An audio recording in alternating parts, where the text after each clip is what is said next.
Ay mga boss, so dumating na po ang Johnson na mixer na powered boss, powered. So available na po yung power mixer natin.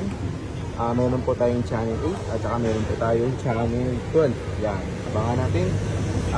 Ito ay ma-order nyo na sa Johnson Shopee at saka Johnson Shopee Store, Johnson World Electronics sa Shopee o Johnson Philippines sa TikTok.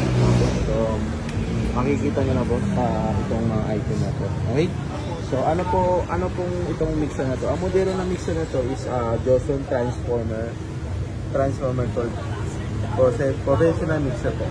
So active na to. Pag sinabi natin active, pag sinabi mo active is meron na po itong amplifier sa loob. Ang amplifier natin ginamit is analog, transformer type, hindi sa SMD, hindi sa class D.